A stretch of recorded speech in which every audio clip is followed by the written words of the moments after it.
Hey everybody, how's it going? My name is Will and welcome to Copper Jacket TV. Hopefully everybody out there is doing well. So today we have some more big news that just came out of the Supreme Court this morning. The court has decided to review a case challenging, in my opinion, one of the most blatant violations of our constitutional rights that has persisted for nearly 100 years. This case challenges the NFA's restrictions on SBRs and SBSs. I personally never understood how it's possible for somebody with a 16-inch barrel to be just fine, but if it's, 15 inches, then forget about it, straight to jail. It just doesn't make sense to me. Or if your comp is pinned, no problem, but if not, again, straight to jail. The Constitution protects all bearable arms, which even includes things like armor, but 15 inches, nope. Sorry, according to the courts, that's not an arm that falls within the Second Amendment's protection. I mean, make it make sense to me. If it makes sense to you, by all means, leave a comment down below. But that's kind of what we've been struggling with for all this time. Well, now we actually have a chance to reverse some of that infringement thanks to a case called Rush v. United States. This is not the case that you've been hearing about for the past week called Silencer Shop v. ATF, where the DOJ fought to uphold the NFA. This is a different case. I mean, the DOJ still fought to maintain this infringement, but again, it's a different case. So let's dive right into it and see what's going on here, and I'll talk to you guys about what the DOJ says as well. So let's get to it.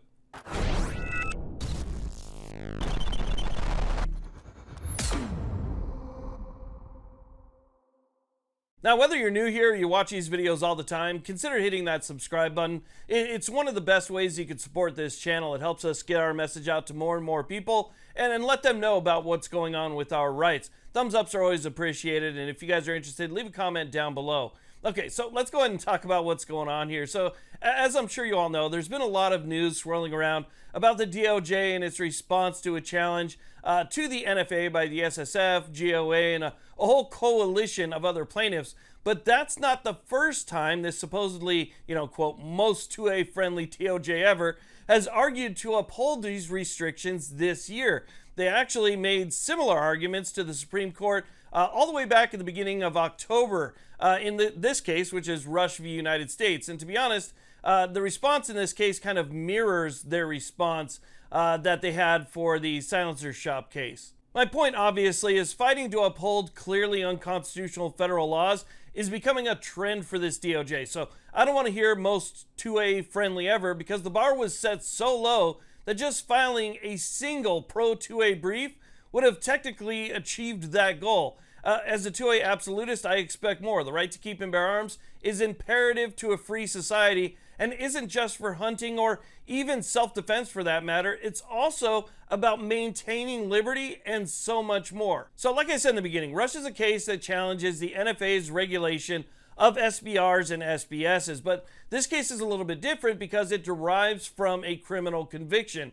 Mr. Rush was arrested and convicted of other crimes, including possessing an unregistered SBR under the NFA. Now, Mr. Rush challenged in district court that the NFA's restrictions on such weapons violates his constitutional rights, and he ended up losing at the district court level. He then appealed to the Seventh Circuit, who basically said that restrictions on SBRs doesn't violate the Second Amendment because they are both dangerous and unusual, and even cited a previous Supreme Court case from 1939 called Miller. The Seventh Circuit basically said that they are not bearable arms protected by the Constitution, which we all know to be BS, right? The length of something doesn't determine if it's an arm, or at least it doesn't in the real world, but activist judges don't occupy that space, so they ended up siding with the DOJ. Well, not giving up, Mr. Rush decided to appeal to the Supreme Court, and considering this case arises from a criminal conviction, I assume the Supreme Court would just deny it outright without much,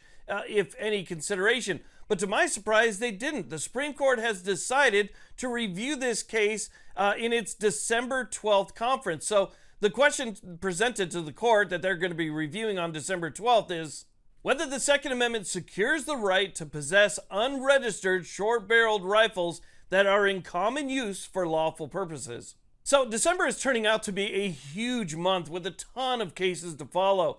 On December 5th, the Supreme Court will consider a semi-auto ban in Viramontes and 2 mag bans in Duncan and Gators. And, now on the 12th, they're also going to be considering Rush. Now, unfortunately, that doesn't mean that they'll take these cases. Knowing the Supreme Court and how rare it is for them to even take any 2A cases, we could easily see them denied or GVR'd, and basically they would just forget about them like a bad movie that you almost walked out on early. But the fact that they are even considering Rush and giving it some time is definitely a good start. And now that the one big beautiful bill was passed and signed into law, zeroing out the tax on certain NFA items, I feel like it's only a matter of time before the Supreme Court is forced to weigh in.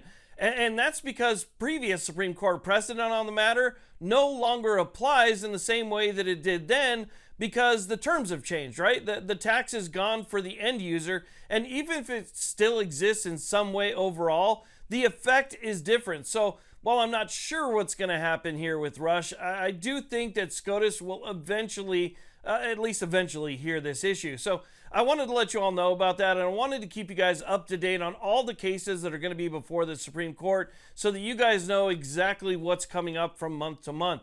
If you guys enjoyed this video or you found some of the information that was in it useful, again, I really appreciate the subscribe. It helps us spread our message and get it out to more and more people. Thumbs ups are always appreciated, and leaving a comment helps as well. Any way that you can interact with the video would definitely help. So thank you all very much, and you all have a great day.